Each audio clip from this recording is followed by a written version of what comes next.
দইয়ের no fail recipe. আজকে এই রেসিপিটা যারা ফলো করবেন তাদের দইটা 100% হবে। আর সামনেই তো ঈদ, ঈদের দিন সেমাই পায়েসের পাশাপাশি আমরা কিন্তু দইটাও রাখতে পছন্দ করি। আজকে শিখে নেন, তারপরে ঈদের আগে আপনারাও বানিয়ে এভাবে ঈদের দিন সবাইকে সারপ্রাইজ দিবেন। যাই হোক, আমি খুব সিম্পল একটা ইনগ্রিডিয়েন্টস এখানে অ্যাড করব, যেটাতে আপনার দইটা একদম ভালোভাবে জমবে এবং খেতে অনেক ভালো লাগবে। ফার্স্টে আমি একটু ক্যারামেল করে নিচ্ছি, এটা ক্যারামেল দই।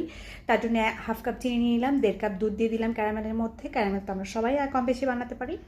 এখন কোনো ভয়ের কারণ নাই, এটা আস্তে আস্তে তাপ দিলে জাল করলে এই ক্যারামেলটা লিকুইড হয়ে যাবে, দুধের সাথে মিশে যাবে। দুধটা জাল হোক, এই পর্যায়ে আমি যেটা করব, 1 টেবিল চামচ কর্নফ্লাওয়ারটা অ্যাড করলে আপনার দইটা খুব সুন্দর জমে যাবে। অ্যাড করে কিছুক্ষণ জাল করে নিলাম। এখন একটা পাত্রে, যে পাত্রে জমাবো সেই পাত্রে আমি টক দই, আগে থেকে পানি ঝরিয়ে রাখা টক দই 2 টেবিল চামচ দিয়ে দিচ্ছি। আমি 1.5 কাপ দুধের জন্য 2 টেবিল চামচ টক দই দিয়ে দিলাম।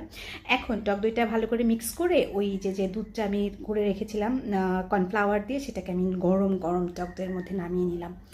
এখন এটাকে মিক্স করার পরে ঠান্ডা করার জন্য ডিপ ফ্রিজে রেখে দেবো ওভারনাইট। পরের দিন বের করে এই যে হচ্ছে রেজাল্ট। উপরে একটু সুন্দর দেখার জন্য আমি বাদাম দিয়ে দিলাম, এটা অপশনাল। এখন কেটে দেখাচ্ছে, দেখেন কত সুন্দর পারফেক্ট হয়েছে আমার দইটা। তো আপনারাও এরকম নো ফেল দই বানাতে হলে এই রেসিপিটা ফলো করুন এবং ঈদে সবাইকে তাক লাগিয়ে দিন।